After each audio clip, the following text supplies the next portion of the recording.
Hey guys, welcome back to another video. I just wanted to kind of clear the air a little bit. There's been some back and forth, some strong opinions within the community. I wanted to kind of go over that a little bit with you guys. Before we do that, wanted to put this out there for Josh over there at Chicken Cindy's. If you're not watching his videos, follow his channel, give him a like, give him a subscribe. He does a lot of good stuff over there. He recently picked up one of these bikes, and there's been some confusion with the naming of this bike, the differences between maybe a first run production on these bikes and stuff like that. So some of the bikes don't have this top tube graphic where it says G.1 Explorer. Some of them are just blank. The Walmart listing no longer has the color that just says green. I looked at that yesterday after seeing Josh's reply on my comment, because the color was green tea. And I know I wasn't crazy. I didn't just make that up somewhere. So I found my sticker from it's right there. From the thing, the barcode sticker. That's out of the way. I wanted to talk a little bit about some of the responses that some channels, my channel, some of the bigger channels are getting on this bike. And the thing that's kind of rubbing me the wrong way is the negativity towards this bike. Now, in my situation, I've gone super extreme with basically swapping out all the parts. I have basically nothing left but the frame. So for $248, can you buy a frame somewhere and build it up? I don't know. On this bike, you get very entry level, like bottom of the barrel, but still functional components. You're getting the L2 drop bars. They work just fine. They work really good. The ergonomics are really nice. The only weirdness is the shifters on the thumbs. So inside the tops of the hoods here to kind of downshift, get into those harder gears.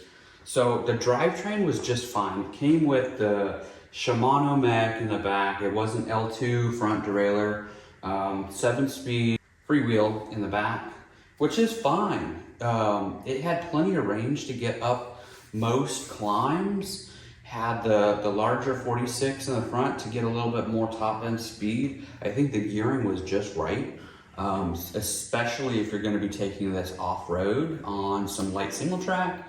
It would be just fine. For my use case, I'm going to be riding this on the road 99% of the time. The wheels were, maybe a little bit heavy, but they were double wall aluminum wheels. The hubs were probably not the best, but the point is everything worked together pretty good.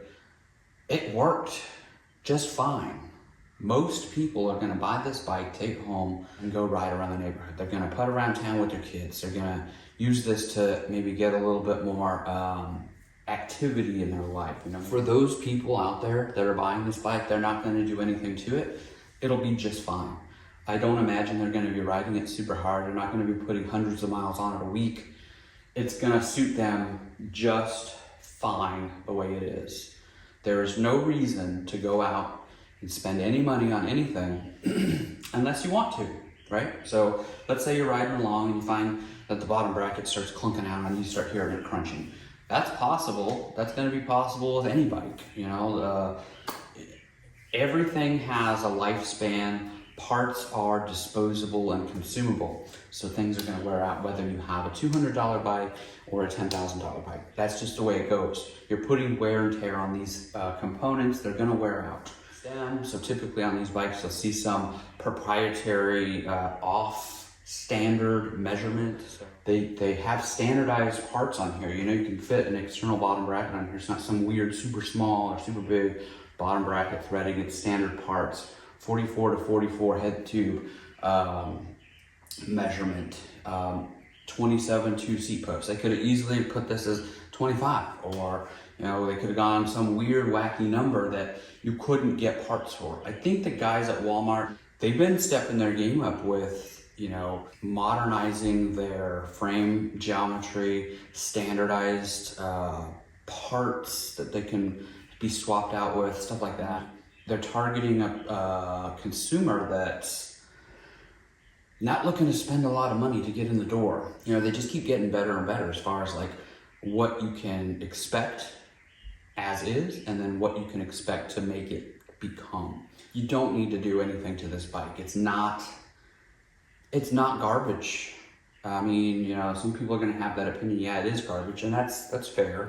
I can appreciate that, because obviously you can get this bike for $248, be happy with it as is, and it is what it is. You can upgrade things slowly over time. So I've got about 700 into mine, and I think I'm ahead of the game because I have the high engagement wheels. Mind you, I had these on hand. I got a used takeoff, brand new basically, pretty much brand new, Shimano 105. It works for me, it's personalized for me, it's what I want. It's not what you want, then who cares? I've got a capable bike that's gonna do what I need it to do for me, something to get out on the road, grab a ride when I can't get out to the trails, you know, keep the momentum going during the week. So when we get busy with work and school and kids and all that stuff, I can still go out and throw out, you know, 7 to 10 miles a day. This works for me. I like it. If you don't like it, who cares? That's all. Thanks for watching, guys. Appreciate you.